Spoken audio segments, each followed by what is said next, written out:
사랑하는 성도 여러분, 오늘도 함께 예배드리시는 여러분들의 심령 위에, 여러분들의 가정 위에 우리 하나님의 놀라우신 사랑과 은혜와 평강과 축복이 충만히 넘치시기를 간절히 주님의 이름으로 축원드립니다. 여러분, 은혜라는 단어를 여러분들 많이 사용하지 않습니까? 우리가 신앙생활하면서 하나님의 은혜에 대해서 우리가 많이 이야기를 하고 그 은혜에 대한 말을 많이 사용합니다. 근데 여러분, 하나님의 은혜가 무슨 뜻입니까? 사전적으로 은혜라는 단어는요, 하나님께서 하나님의 백성들에게 주시는 값없는 사랑을 뜻하고 있습니다. 좀 더 실제적으로 쉽게 설명해 드리면, 흔히 여러분 인간관계 속에서도 우리가 흔히 체험하지 않습니까? 은혜라는 단어를 내 힘으로 할 수 없을 때에 다른 누군가의 도움을 받았습니다. 그럼 우리는 어떻게 표현하죠? 은혜를 입었다라고 표현을 합니다. 이와 마찬가지로 인간의 힘으로, 나의 지혜로, 나의 지식과 능력으로 할 수 없고 불가능해서 포기한 일들을 오직 하나님의 능력과 하나님의 지혜와 하나님의 예비하심으로 말미암아 가능하도록 한 모든 영역을 우리는 하나님의 은혜라고 말씀드릴 수 있다는 사실입니다.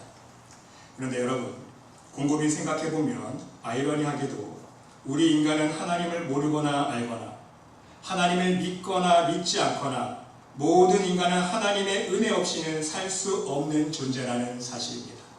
단지 하나님을 믿는 사람만이 하나님의 은혜가 필요한 것이 아니라는 사실입니다. 모든 인간은요, 원래 그 존재 자체가 하나님의 은혜를 힘입어서 살아갈 수밖에 없는 존재이기 때문인 거예요. 여러분, 예를 들어서 생각해 볼 수 있으시기를 바랍니다. 하나님께서 공기를 만들지 않으셨다면 모든 사람들은, 모든 동물들은, 식물들은 살아갈 수가 없습니다. 하나님께서 물속에, 심지어 물속에 산소를 녹여놓지 않으셨다면 모든 물고기는 살 수가 없어요. 다 하나님의 섭리입니다. 하나님께서 선한 자나 약한 자에게 공평하게 이른 비와 늦은 비를 내려주시지 않으셨다면 단 한 사람도 살 수 없다는 것입니다. 하나님께서 선한 자나 악한 자에게 동일하게 태양빛을 주십니다. 하나님께서 선한 자나 악한 자에게 날마다 일용한 양식을 먹을 수 있도록 우리에게 먹을거리를 주시지 않습니까? 과일의 열매를 주시고 곡식을 주십니다. 단 우리가 이런 것들이 없었다면 단 한 사람이라도 살아남을 수가 없다는 사실입니다. 이러한 1차적인 삶의 문제만 생각해 보더라도 모든 인간은 하나님의 은혜를 힘입어서 살고 있다는 것을 우리는 잘 알 수 있는 것입니다. 그런데 여러분, 여기서 중요한 사실은요, 하나님을 믿는 우리 신앙인들은 2차원적인 하나님의 은혜를 누릴 수 있는 특권이 있다는 것입니다. 이것은 모든 사람들이 누릴 수 있는 1차원적인 보편적인 은혜와 차이점입니다. 이 2차원적인 하나님의 은혜는요, 하나님 모르는 자들에게는 허락하지 않으셨습니다. 하나님을 믿고 하나님을 의지하며 하나님 말씀에 순종하는 삶을 살아가는 하나님의 백성들에게만 허락하시는 은혜이기 때문인 것입니다. 그러면 우리는 무엇 때문에 하나님께서 이 2차적인 은혜를 하나님께서 택하신 믿음의 자녀들에게만 허락해 주시는가? 그 근본적인 이유를 알 수 있어야 합니다. 여러분, 그 이유는 무엇입니까? 인간이 사단의 유혹에 미혹되어서 죄를 범했습니다. 그 이후로부터는요, 하나님 자녀들은 반드시 이 세상에 살아가는 동안 어둠과 죄의, 사단과 어둠의 세력과 영적인 싸움을, 영적인 전쟁을 치러야 하기 때문인 것입니다. 또한 마지막 세대가 가까이 다가올수록 이 세대는 죄가 범람하고 더욱 악의 세력이 판치는 세상으로 물들어가기 때문에 하나님의 자녀들은요, 이 악한 세대를 믿음으로 승리하기 위해서 반드시 하나님의 은혜가 필요하다는 말씀인 것입니다. 여러분, 인간의 힘과 인간의 지혜와 능력으로는요, 어둠의 힘을 이길 수 없어요. 영적인 삶에서 절대로 이길 수가 없습니다. 백전백패라고 말씀드릴 수가 있습니다. 하나님의 은혜가 아니면요, 도저히 악한 세대를 손으로 이길 수 없다는 말씀인 것입니다. 여러분, 하나님 말씀에 경청해 볼 수 있으시기를 바랍니다. 어둠의 자녀들은요, 이 세상을 어둠의 힘으로 살아가지 않습니까? 이 세상을 살아갈 때에 하나님 모르는 사람들은 어떻게 살아갑니까? 교만하게 살아갑니다. 욕심 부리면서 살아갑니다. 시기와 질투와 살인과 미움과 원망이 가득한 이 세상에서 살아남기 위해서, 자기가 살아남기 위해서 더 교만하게 살아가야 돼요. 그래야 살아남을 수 있기 때문에 내가 더 세상에서 욕심을 부려야 합니다. 그래야 욕심 많은 세상에서 승리할 수 있기 때문에 나보다 더 잘나고 똑똑한 사람들을 짓밟고 서기 위해서는요, 범모와 술수와 이간질을 서슴없이 행하며 살아가야 합니다. 왜? 그래야 내가 살아남을 수 있기 때문에. 이것이 모두 사단의 유혹인지 모른 채 나를 사망으로 인도하는 선악과의 열매인 줄 모르고 매일 그 사망의 열매를 따먹으며 살아가고 있다는 사실인 것입니다. 이렇게 사단의 유혹에 타협한 결과로 이 세상에 사는 동안 권세와 부귀와 명예를 누리며 살아가는 것이 이 세상 사람들의 삶의 원리라는 것입니다. 여러분, 마태복음 4장 8절로 9절에서 예수님께서 시험 받으시지 않았습니까? 사단이 어떻게 시험했습니까? 마귀가 또 그를 데리고 지극히 높은 산으로 가서 천하 만국과 그 영광을 보여 이르되 만일 내게 엎드려 경배하면 이 모든 것을 내게 주리라. 나에게 경배하라는 거예요. 사단의 세력에 굴복하라는 거예요. 죄의 노예로 죄의 사슬에 묶여서 죄의 열매만 맺으며 살아가라는 거예요. 네가 그렇게만 살면 이 세상의 모든 영광과 축복을 주겠다는 거예요. 모든 걸 주겠다. 어둠은 이렇게 인간들을 유혹한다는 사실인 것입니다. 그러나 여러분, 반면에 우리 하나님의 자녀들은 어떻게 살아가야 합니까? 어둠의 힘으로 똑같이 살아가야 합니까? 악을 악으로 이기기 위해서 똑같은 방법으로 살아가야 합니까? 절대로 아니라는 사실입니다. 하나님의 자녀들은요, 오직 하나님의 은혜로 살아갈 수 있어야 한다는 것입니다. 로마서 12장 12절 말씀에 뭐라고 말씀하고 있습니까? 악에게 지지 말고 선으로 악을 이기라. 악에게 지지 말고 선으로 악을 이기라. 그렇습니다. 세상 사람들은요, 자신이 성공하고 더 좋은 열매를 맺기 위해서 미워하고 싸우고 다투고 서로 원망하고 시기하고 질투하지만 그래서 악을 이기기 위해서 더 악하게 살아가지만 우리 믿음의 자녀들은 이러한 어둠의 유혹들을 우리 주님의 십자가 앞에 못 박고 오직 우리의 마음과 삶 속에 성령의 열매를 맺으며 살아갈 수 있어야 한다는 사실입니다. 갈라디아서 5장 22절 26절 말씀에 오직 성령의 열매는 사랑과 희락과 화평과 오래 참음과 자비와 양성과 충성과 온유와 절제니 이 같은 것을 금지할 법이 없느니라. 만일 우리가 성령으로 살며 또한 성령으로 행할지니 헛된 영광을 구하여 서로 노엽게 하거나 서로 투기하지 말지니라. 우리가 성령으로 살면 또한 성령으로 행할지니. 여러분, 바로 죄의 유혹의 결과인 육체의 열매가 아니라 오직 하나님의 은혜 안에서 성령의 열매를 맺는 삶을 살아야 한다는 말씀인 것입니다. 그런데 중요한 것은요, 이 성령의 열매를 맺기 위해서 가장 중요한 핵심적인 요소가 있습니다. 그것은요, 우리의 마음을 결국 하나님의 은혜가 왕노릇하느냐, 하나님의 은혜가 주장해서 하나님의 은혜가 왕노릇하느냐, 아니면 반대로 죄가 왕노릇하느냐, 바로 이것이 핵심이라는 거예요. 내 의지와는 상관없습니다. 여러분 의지대로 여러분 마음 조절할 줄 아세요? 할 수 있을 것 같지만 할 수 없어요. 절대로 안 됩니다. 내 마음대로 내가 조절할 수 있을 것 같지만 절대로 할 수가 없어요.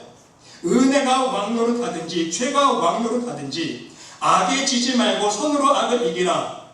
원론적으로 원어의 뜻은 무엇입니까? 악에게 지배받지 말라는 거예요. 컨커받지 말라는 거예요. 오히려 선으로 악을 다스리라는 거예요. 이기라는 뜻은요, 선으로 악을 다스려야 돼요.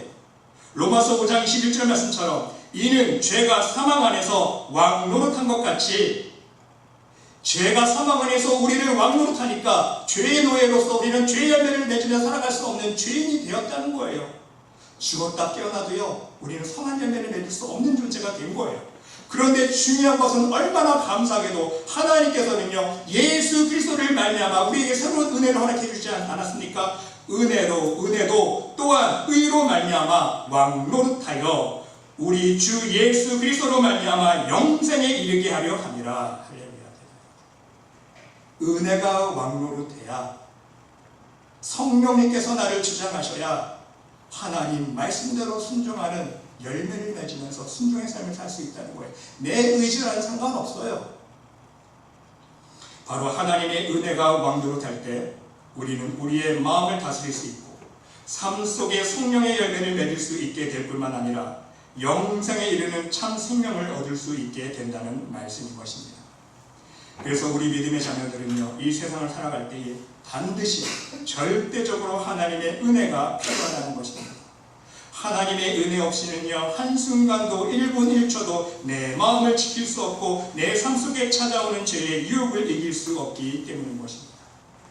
그러면 여러분, 이제 우리는 하나님의 자녀들에게만 허락해 주시는 하나님의 2차적인 은혜를 세분해서 살펴볼 수 있어야 합니다. 하나님의 자녀들은요, 우리의 모든 삶의 영역 속에서 역사하고 있는 하나님의 은혜를 깨달을 수 있는 영적인 눈이 반드시 있어야 하기 때문인 것입니다. 세 가지로 말씀드립니다. 첫 번째는요, 공간적인 차원에서의 하나님의 은혜가 있습니다. 여러분, 이 세상에는 하나님께서 창조하지 않으셨습니까? 하나님께서 창조하신 이 세상의 공간인데 다 같은 공간이 아니라는 거예요. 공간마다 다 하나님의 은혜가 차원이 있어요. 다릅니다. 하나님의 은혜가 풍성한 공간이 있고 죄가 다 지배하고 있는 공간이 있다는 거예요. 바로 이 세상에는요, 죄와 어둠이 지배하는 공간이 있고 하나님의 은혜가 지배하는 공간이 있다는 말씀인 것입니다. 여러분, 쉽게 생각해보면 우상을 섬기는 장소가 있습니다. 그렇죠? 절이 있습니다. 산당이 있습니다. 신당이 있어요. 많은 우상을 섬기는 종교들이 있지 않습니까? 그곳에 가면요, 하나님의 은혜가 임할까요? 아니에요. 우상이 지배하고 있는 장소라는 거예요. 그런 곳에 가보세요. 머리가 깨지게 아픕니다. 여러분, 동남아시아의 우상 센 나라에 가보면요, 많은 목사님들이 그런 간증하세요. 그런 데 가면 머리가 깨져서 못 살겠다고 해요. 왜 그럴까요? 우상이 거기 그 장소를 지배하고 있기 때문인 거예요, 여러분. 하나님의 은혜가 지배하는 장소가 있는가 하면 우상이 지배하는 장소가 있어요. 우리의 실생활 속에서 또 예를 들면 우리가 어떻게 할 수 있습니까? 여러분, 평범한 장소보다 백화점, 특별히 어떤 곳이 그 명품들만 파는 명품관이 있지 않습니까? 한국에 가면 그런 데 가면요, 더 머리가 아픕니다. 왜 그런지 아세요?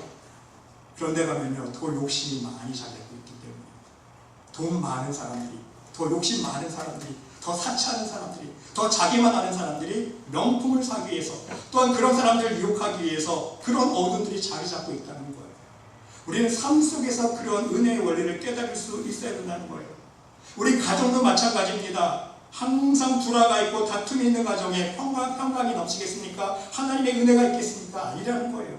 항상 불화가 넘치고 다툼이 있는 가정은요, 그 가정 안에 바로 미움과 원망과 불평과 불만이 항상 자리 잡고 있다는 사실입니다.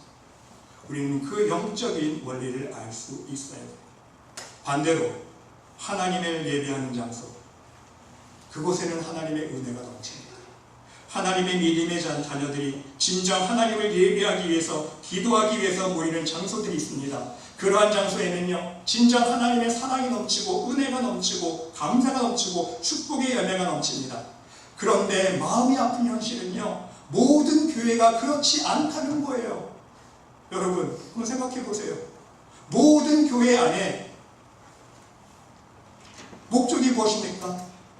하나님을 예배하기 위해서, 하나님을 찬양하기 위해서 사람들이 교회에 모이는데, 그 교회, 모든 교회 안에 하나님의 은혜만 넘치고 사랑만 넘치고 감사만 넘치고 축복만 넘치고 능력의 역사만 넘치고 얼마나 좋겠습니까? 그렇지 않아요? 그런데 그렇지 않다는 거예요.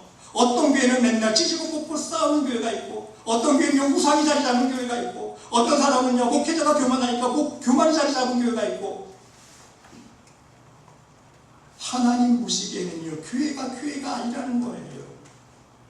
진정 하나님의 은혜가 넘치는 장소가 될 수 있어야 된다는 말씀인 것입니다.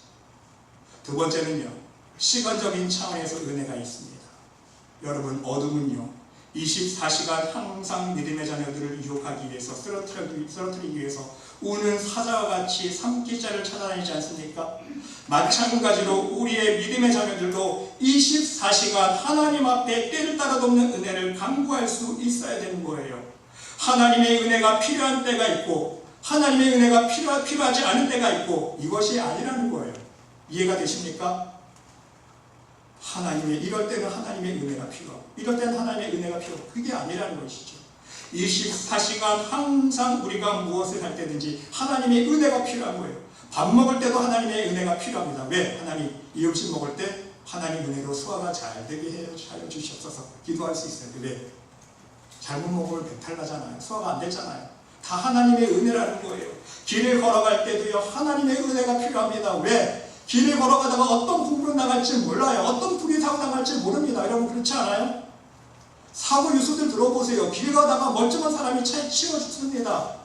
언제 불의의 사고를 당할지 몰라요. 길을 걸어갈 때도 우리 하나님의 은혜가 필요하고요. 운전할 때도 하나님의 은혜가 필요한 거예요. 내가 일할 때도 하나님의 은혜가 필요하고, 사업장에서도 하나님의 은혜가 필요하고, 24시간 내가 무엇을 하든지 어디에 있든지 항상 하나님의 은혜가 필요하다는 것입니다. 그래서 하나님께서 뭐라고 말씀하셨어요? 쉬지 말고 기도하라. 항상 기뻐하라. 쉬지 말고 기도하라. 범사에 감사하라. 이는 너희를 향하신 하나님의 뜻이니라 그랬어요. 하나님의 뜻대로 사는 방법이 무엇이냐? 쉬지 말고 기도하라는데, 무릎 꿇고 24시간 기도하라는 의미가 아닌 거예요. 24시간 항상 하나님의 은혜를 간구하는 마음으로 하나님 앞에 초점 맞춰서 24시간 하나님의 은혜를 간구하고, 24시간 어느 때든지 하나님의 지혜를 간구하고, 24시간 어느 때든지 하나님의 능력을 간구하고. 할렐루야. 그것이 바로 쉬지 말고 기도하라는 의미인 것입니다. 왜? 24시간 호시탐탐 어둠은 우리를 죄의 유혹으로 쓰러뜨리기 위해서 유혹하기 때문에 우리도 24시간 하나님 앞에 은혜를 간구할 수 있어야 된다는 거예요.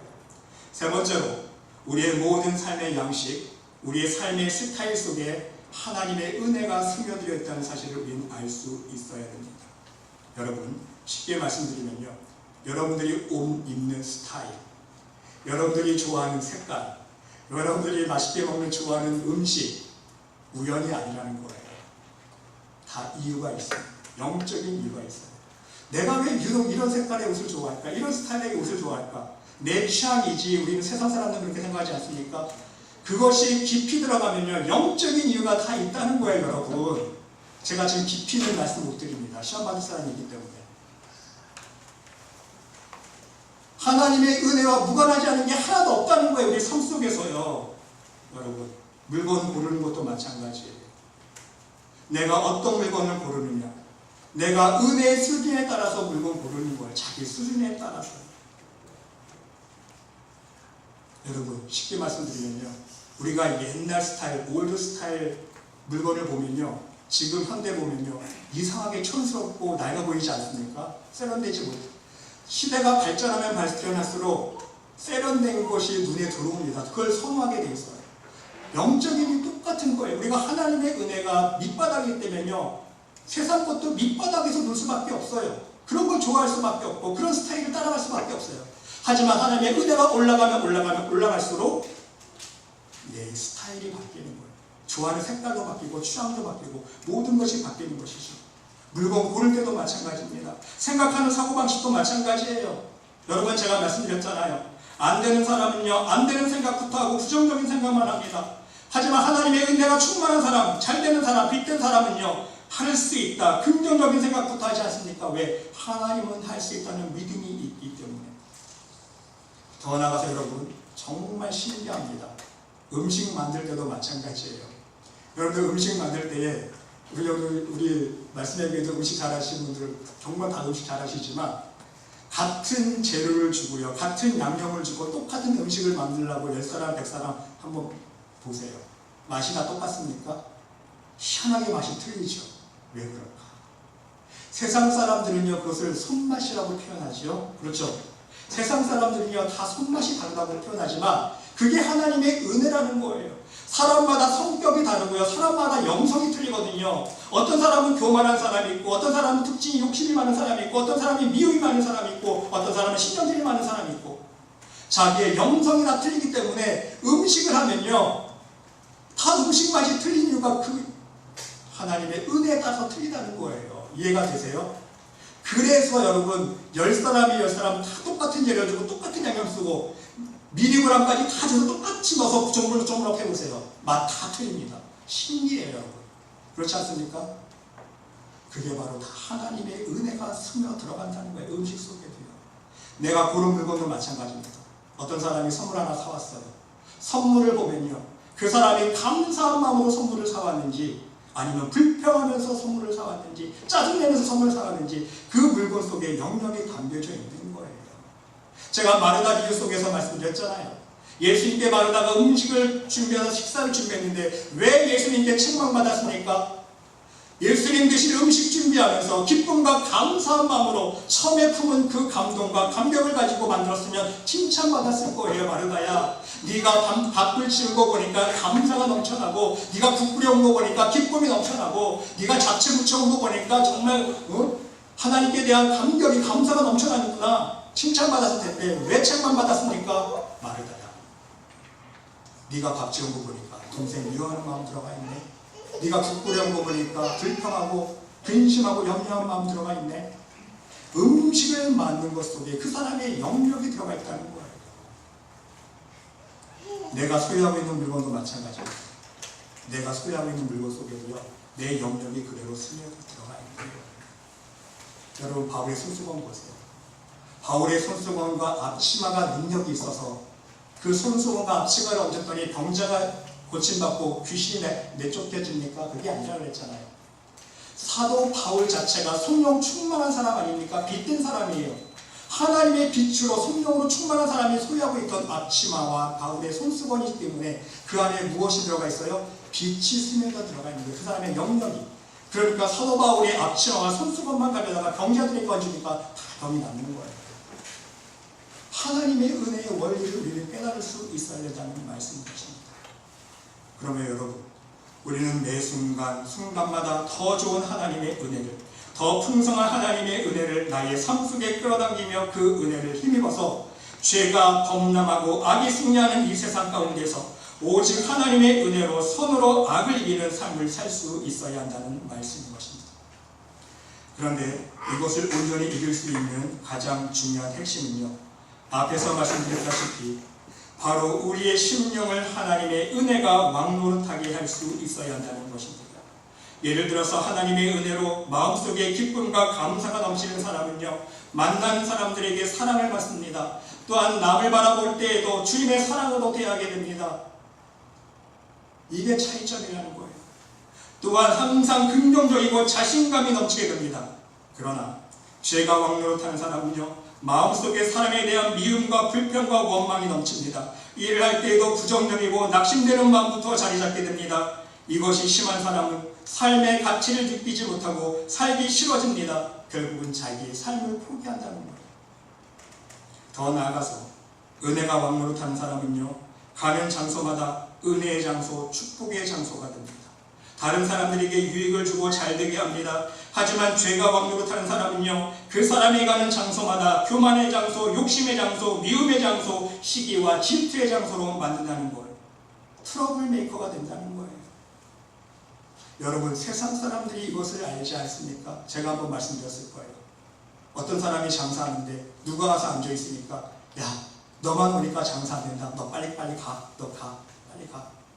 너 어떤 사람이 와서 앉아있으니까 장사가 잘 돼요. 야, 너만 오면 장사가 잘 된다. 야, 너 내일 와서 좀 앉아있어라. 그래요.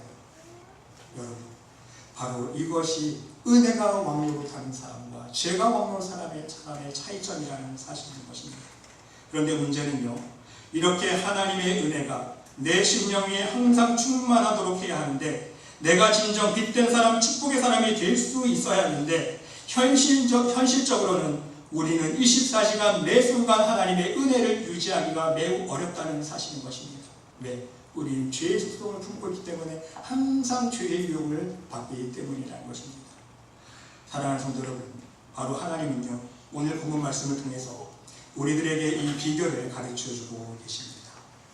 항상 24시간 하나님의 은혜를 힘입을 수 있는 방법, 하나님의 은혜를 유지할 수 있는 방법은 무엇입니까? 16절 말씀에 답이 나와 있습니다. 16절 말씀해 보시기 바랍니다. 그러므로 우리는 긍휼하심을 받고 때를 따라 돕는 은혜를 얻기 위하여 은혜의 보좌 앞에 담대히 나아갈 것입니다. 첫 번째는요, 긍휼하심을 받아야 되고요. 두 번째는 때를 따라 돕는 은혜를 얻어야 되고요. 세 번째는요, 은혜의 보좌 앞에 담대히 나가야 됩니다. 여러분, 어떻게 하나님의 긍휼하심을 받을 수 있습니까? 첫째로, 하나님의 긍휼하심을 받을 수 있는 방법 하나밖에 없어요. 하나님 앞에 회개할 수 있어야 됩니다. 겸손한 마음을 낮아지는 마음을 품고 세상을 향한 욕심을 비울 수 있어야 합니다. 하나님은요, 겸손한 자에게 은혜를 베푸신다고 말씀해 주시지 않았습니까? 그렇죠? 하나님은요, 교만한 자에게 은혜를 안 베풀어 주세요. 겸손한 자에게 은혜를 베푸신다고 말씀해 주셨습니다. 우리가 하나님 말씀 안에서 회개해서 우리가 낮아질 수 있어야 됩니다. 그래야 하나님의 긍휼하심을 받을 수 있고요. 더 나아가서 두 번째로 우리의 중심이 변함없어야 됩니다. 흔들리면 안 되는 거예요. 여러분, 하나님의 때를 따라 돕는 은혜, 어떤 은혜입니까? 변함없는 은혜 아닙니까? 쉽게 말씀드리면요, 때를 따라 돕는 은혜는요, 항상 언제든지 변함없이 우리들에게 은혜를 베푸시면 하나님의 놀라우신 사랑이라는 거예요. 그 은혜를 우리가 받아들이기 위해서는요, 우리가 어떤 믿음을 가져야 돼요? 갈대처럼 요시랑매시랑하는 믿음 가지면 되겠습니까? 그게 아니라는 것이죠. 우리도요, 하나님의 때를 따라 돕는 은혜를 얻기 위해서는요, 바로 항상 하나님의 말씀에 잠겨 있어야 되고 하나님의 말씀을 묵상할 수 있어야 된다는 거예요. 시편 1편 말씀 보세요, 여러분. 복 있는 사람은 정확하게 읽어주고 있지 않습니까? 복 있는 사람은 악인의 꾀를 따르지 아니하며 죄인들의 길에 서지 아니하며 오만한 자들의 자리에 앉지 아니하고, 오늘 핵심의 말씀을 읽어보면 죄의 장소에 같이 끼어들지 말라는 거예요. 이해가 되세요? 하나님의 은혜가 넘치는 장소에 가야지. 하나님의 백성들은 죄가 있는 자리 잡은 장소에 가지 말라는 거예요. 왜? 죄가 자리 잡은 장소에 가면 죄의 유혹을 받을 수밖에 없고 덩달아서 죄를 질 수밖에 없기 때문에 아예 그 자리에는 얼씬도 하지 말라는 얘기 아닙니까? 그리고 나서 2절 말씀에 답을 주시는데, 오직 여호와의 율법을 즐거워하여 그 율법을 주야로 묵상하는 자로다. 할렐루야. 바로 하나님의 말씀을 주야로 즐거이 묵상하는 사람, 하나님 말씀 안에 거하는 사람이요, 복 있는 사람이에요. 형통한 사람이 될 수 있습니다. 왜? 그는 시냇가에 심은 나무가 철을 따라 열매를 맺으며 그 잎사귀가 마르지 아니함 같으니 그가 하는 모든 일이 다 형통하리로다. 비결이 있습니다. 여러분, 시냇가에 심은 나무, 시냇가는 무엇을 상징합니까? 하나님의 말씀이잖아요. 생명수가 넘치면 하나님의 말씀 안에 심으라는 거예요. 우리의 믿음의 뿌리를 거기에 내리라는 거예요. 여러분, 나무가요, 시냇가에 뿌리를 내려야 항상 마르지 않고 열매가 풍성한 것처럼 우리도 항상 우리의 심령에 하나님의 말씀의 뿌리를 내려야 되는 거예요. 여러분, 나무는요, 특징이 무엇입니까? 한번 뿌리를 내리면요, 나무는요, 움직이지 않아요. 그렇죠? 뿌리를 내린 장소에서 항상 그 자리를 지킵니다. 우리는 그 나무를 본받을 수 있어야 돼요. 항상 좋을 때는 하나님 믿는 척 하다가 상황이 나쁘면 또 하나님 대신하고, 그런 게 아니라 항상 꾸준히 어떤 상황 속에서도 변함없는 믿음으로 하나님 앞에 믿음의 뿌리를 내릴 수 있어야 된다는 거예요. 그리고 더 나아가서 여러분, 마지막으로 매일 은혜의 보좌 앞에 우리가 담대히 나아갈 수 있어야 한다는 말씀인 것입니다. 우리가 매일 매 순간 은혜의 보좌 앞에 나가는 방법은 다른 것이 아닙니다. 매일 말씀 안에 거할 수 있어야 돼요. 말씀 안에 거할 수 있어야 됩니다. 11절 말씀을 보시기 바랍니다. 오늘 본문 말씀. 그러므로 우리가 저 안식에 들어가기를 힘쓸지니, 하나님의 안식에 들어가기 위해서 힘쓰라 그랬는데 그 이유가 무엇입니까? 이는 누구든지 저 순종하지 아니하는 본에 빠지지 않게 하려 함이라. 여러분, 우리가 왜 안식에 들어가기를 힘써야 됩니까? 그 이유는 무엇입니까? 말씀 그대로 순종하지 아니하는 본에 빠지지 않기 위해서, 불순종의 죄를 짓지 않기 위해서, 죄의 유혹에 넘어가지 않기 위해서. 이해가 되세요? 그러기 위해서 항상 힘써야 되는데, 하나님께서는요, 그 죄의 유혹에서 매 순간 빠져나오기 위해서, 빠져들지 않게 해서 어떻게 하라고 말씀하고 있습니까? 11절 다음에 12절이 무슨 말씀이에요? 여러분, 하나님의 말씀의 능력에 대한 핵심 말씀이죠. 뜬구름없이 하나님의 말씀의 능력이라는 것을 나오는 게 아니라 이유가 있는 거예요. 우리가 바로 순종하지 아니하는 본에 빠지지 않기 위해서 항상 하나님의 안식에 들어가기 힘쓰라고 했는데, 어떻게 힘쓸 것인가? 그 근본 방법은 무엇인가? 그것이 바로 하나님의 말씀이라는 것이죠. 하나님의 말씀은 살아있고 활력이 있어 좌우에 나선 어떤 것보다도 예리하여 혼과 영과 및 관조가 고스를 찔러 쪼개기까지 하며, 바로 하나님의 안식에 들어가기 위해서 힘쓰는 구체적인 방법이 매일 말씀 안에 거하는 것, 매일 말씀의 능력으로 내 심령을 쪼개 찔러 회개하는 작업이라는 거예요. 할렐루야. 다른 방법은 없는 거예요. 하나님의 말씀 안에 거해야 죄의 유혹에 빠지지 아니하고 늘 하나님 말씀 안에서 좁은 길을 한 걸음 한 걸음 걸어가서 결국은 하나님의 안식에 들어갈 수 있는 축복의 사람이 될 수 있어야 있다는 말씀인 것입니다. 여러분, 그렇습니다. 매일 하나님의 말씀으로 우리의 심령을 찔러 쪼개야 하는 것입니다. 우리의 평생 매일매일 하나님의 말씀으로 우리의 마음밭을 갈아 엎는 회개 작업을, 밭갈이 작업을 할 수 있어야 한다는 말씀인 것입니다. 하나님의 말씀으로 죄와 어둠으로 가득 차 있는 우리의 심령을 찔러 쪼개어서 그 죄의 흔적들을 하나씩 하나씩 제거해 나가는 만큼 우리 심령 위에 하나님의 은혜가 스며들어가기 시작하기 때문인 것입니다. 그래서 조금씩 죄가 아닌 하나님의 은혜가 자리 잡히게 됩니다. 죄가 왕노릇하는 심령이 아니라 은혜가 왕노릇하는 심령이 될 수 있다는 거예요. 조금씩 조금씩 은혜로 다스리는 심령으로 변화되어져 가면서 성령의 소욕에 이끌리는 삶을 살아가는 성령의 사람이 될 수 있는 것입니다. 그러면 그 결과로 진정 하나님이 인정하실 만한 믿음이 우리 마음속에 뿌리를 내리게 된다는 말씀인 것입니다. 이것은 하나님의 은혜로만 우리의 마음속에 믿음이 생기게 되는 것이고 그 믿음으로 우리가 온전한 구원에 이를 수 있다는 말씀인 것입니다. 그래서 사도 바울은요, 믿음은 뭐라고 정의하고 있습니까? 하나님의 선물이라고 정의하고 있지 않습니까? 에베소 2장 8절에서 너희는 그 은혜에 의하여 믿음으로 말미암아 구원을 받았으니 이것은 너희에게서 난 것이 아니요 하나님의 선물이라. 왜 구원이 하나님의 선물입니까? 분명히 믿음으로 말미암아. 우리가 믿은 거 아니에요, 여러분? 쉽게 생각하면 우리가 믿어서 우리가 구원받은 것처럼 생각할 수 있지만 그게 아니라는 거예요. 우리가 믿었는데 우리가 한 예수님을 믿기 전에 어떤 게 선행되어 있습니까? 그 은혜에 의하여 그랬어요. 어떤 은혜입니까? 하나님께서 독생자 예수 그리스도를 우리에게 보내주신 은혜, 말씀이 말씀을 우리에게 육신이 되어 우리 가운데 거하신 그 예수님을 우리에게 주신 은혜가 있기 때문에 그 말씀을 믿음으로 우리가 믿음이 생기는 거 아니에요, 여러분? 왜? 우리가 말씀 시리즈에서 공부했잖아요.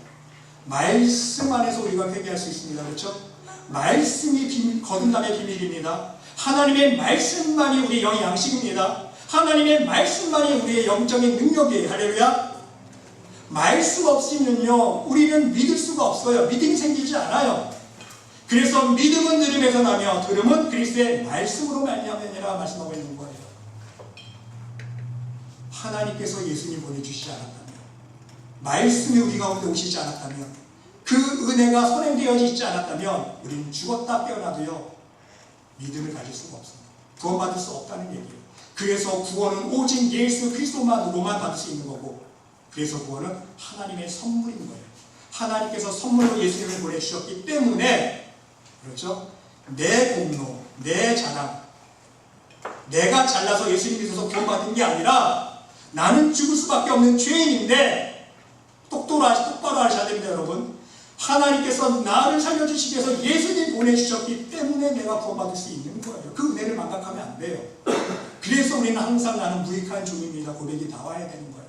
내가 한 거 아무것도 없고, 내가 땡볕에 가서 아무리 하중에 수고하고 땀 흘리고 노력하고, 내가 은혜 받았다고, 내가 믿음이 신앙생활 한다고 교회에서 아무리 충성하고 봉사하고 아무리 헌신하고 성교하고 전도하고 내 의와 내 자랑이 될 수 없는 이유는, 예수님께서 너희는 무익한 종이라고 고백하라고 명령하신 이유는요, 내 공로는요, 내 의로는 죽었다 깨어나도 믿음을 가질 수 없고 구원받을 수 없기 때문에, 전적으로 하나님께서 예수님이라는 선물을 주셨기 때문에 구원이 가능한 거기 때문에. 이해가 되세요? 그 여러분, 우리의 믿음은요 정말 하나님의 은혜로 하나님의 선물이라는 사실입니다. 여기에 이러한 진정한 말씀 안에서 진정한 우리에게 믿음이 생기게 되면요, 하나님 아버지께서 믿음으로 순종하는 삶을 살아가는 자녀들에게 상 주신다는 그의 삶 속에 체험이 있어야 된다는 말씀인 것입니다. 히브리서 11장 6절에서 믿음이 없이는 하나님을 기쁘시게 하지 못하나니 하나님께 나아가는 자는 반드시 그가 계신 것과 또한 그가 자기를 찾는 자들에게 상 주신 이심을 믿어야 할지니라. 그렇습니다. 사랑하는 성도 여러분, 우리는 하늘 아버지께 믿음을 품고 순종하는 삶을 살 수 있어야 합니다. 세상의 눈으로 바라보면요, 어찌 보면 하나님을 믿는다는 것, 하나님을 의지하는 것, 하나님 앞에 순종하는 삶을 살아가는 것, 어떻게 세상적인 눈으로 바라보면요, 세상 사람들이 바라보면요, 미련해 보일지는 몰라요. 손해보는 것 같을지도 모릅니다. 어리석고 바보 같은 짓처럼 보일지 모릅니다. 그렇지 않습니까? 하지만 여러분, 우리가 믿음으로 순종했을 때에 하나님은요, 어떻게 역사하십니까? 세상 사람들이 노력해서 얻은 열매보다 더 풍성하고 더 아름답고 더 훌륭하고 좋은 열매를 맺게 하여 주신다는 사실입니다. 이것이 세상 사람들과 차별된 당신의 자녀들을 위한 하나님의 은혜라는 사실입니다. 세상 사람들은요, 피 터지게 열심히 노력하고 공부해서 성공하려고 하지 않습니까? 근데 보장을 못해요. 하지만 하나님의 은혜로 지혜가 되어서 공부하면요, 얼마나 편한지 몰라요. 말씀도 보고 기도도 하고 부모님 심부름도 하고 아르바이트도 하고 자기 취미생활도 해가면서 공부해도 하나님께서 더 좋은 열매 맺게 해주십니다. 할렐루야. 실제로 하나님께서 그렇게 역사해 주십니다. 세상 방법도 마찬가지. 우리가 사업할 때도요, 모든 일을 이걸 적용할 수 있어야 돼요. 세상 방법으로 우리가 어떤 일을 추진하고 사업을 하면 성공에 대한 여부가 없습니다. 보장이 없어요. 10명이 똑같은 사업을 시작하면요, 한두 사람 성공할까 말까입니다. 세상적으로는요. 하지만 하나님의 은혜가 함께 하시면요, 하나님 사전에는요, 실패란 없어요. 그렇죠? 나폴레옹이 한 얘기 아니건 하나님이 하셔야 될 얘기예요. 하나님의 사전에는요, 실패가 없기 때문에 하나님이 함께 하시면, 하나님께서 은혜 베풀어 주시면 100% 성공입니다. 그래서 우리는 하나님의 은혜가 중요하다는 거예요. 사랑하는 성도 여러분, 오늘 말씀을 함께 묵상하시면서 저는 우리 말씀의 교회 모든 성도 여러분 모두가 하나님 말씀 안에서 믿음으로 생활하는 가운데 하나님의 때를 따라 돕는 은혜를 항상 받아들일 수 있으시기를 간절히 주님의 이름으로 기도드립니다. 또한 더 나아가서 우리 말씀의 교회가 하나님의 은혜가 충만한 교회가 되기를 간절히 기도해 봅니다. 여러분, 우리 교회가 은혜가 충만한 교회가 되기 위해서는 어떻게 해야 됩니까? 먼저는요, 목회자인 제가 하나님의 은혜가 먼저 충만해야 돼요. 그게 영적인 첫 번째 조건입니다. 목회자가 먼저 은혜가 넘쳐야 그 은혜가 흘러 넘쳐서 성도들에게 가는 거 아닙니까? 목회자가 은혜가 바닥인데 성도들이 어떻게 은혜를 받아요, 여러분? 말이 안 되는 거 아닙니까? 먼저는요, 목회자가 은혜가 충만해야 돼요. 저는요, 하나님 앞에 은혜를 충만히 누릴 수 있도록 저는 저 나름대로 여러분 열심히 노력할 것입니다. 여러분들도 하셔야 될 목이 있어요. 은혜가 충만한 교회 온다고 은혜 받는 게 아니거든요. 여러분, 목회자는요, 푸른 초장으로 양떼들을 인도하는 역할 뿐이에요. 뜯어 먹는 역할은 누가 해야 돼요? 누가 입을 벌려서 씹어 먹어야 돼요? 소화시켜야 돼요? 여러분이 각자입니다. 그래서 목회를 하다 보면요, 같은 은혜 공간에 있음에도 불구하고 어떤 사람은요, 더 풍성한 은혜를 누리는 사람이 있는가 하면 어떤 사람은 그에 못지않게 좀 부진한 은혜를 받아들이는 사람이 있어요. 참 신기하더라고요. 그런데 알고 보니까 개개인의 노력이 차이. 은혜가 풍성한 공간에 왔습니다. 여러분들이요, 노력하셔야 돼요. 여러분들 스스로도요, 말씀 안에 거하려고 열심히 노력하셔야 되고요, 하나님 말씀으로 회개하시면서 말씀에 순종하는 삶을 사시려고 열심히 노력하셔야 돼요. 여러분들이 열심히 하시는 만큼 은혜를 받아들일 수 있는 거예요. 여러분, 저도 열심히 노력하고 여러분들도 열심히 노력하여서 우리 모두가 한 마음으로 우리의 심령이 말씀으로 채워나가고 우리 교회 안에 하나님의 말씀의 빛으로 충분히 채워나갈 때에 우리 말씀의 교회가 하나님의 은혜가 충만한 빛된 장소가 될 수 있을 것입니다. 그리고 더 나아가서 우리 말씀의 교회에 찾아오는 모든 하나님의 백성들, 하나님의 성도들이 하나님의 놀라우신 하나님의 은혜를 누리게 될 것입니다. 하나님의 자녀들이 저절로 지혜가 위해서 공부 잘하게 되고, 할렐루야. 육신이 연약한 자들이 와서 건강을 회복하고, 할렐루야. 사업이 안 되고 직장 문제가 있는 사람들이 다 해결함 받고 인생의 문제를 놓고 기도하는 모든 기도 제목마다 다 해결받을 수 있는 하나님의 은혜가 충만한 교회가 되기를 원합니다. 또 여러분 모두 우리 말씀의 교회 안에서 함께 예배드리시며 신앙생활 하셨더니 놀라우신 하나님의 은혜를 받아 누릴 수 있으시기를 바랍니다. 그리고 여러분의 신령과 가정과 사업체 위에 또 여러분들의 날마다의 삶 속 위에 우리의 전능하신 하나님의 능력의 역사와 축복의 열매들이 풍성히 넘쳐날 수 있으시기를 간절히 주님의 이름으로 축원드립니다.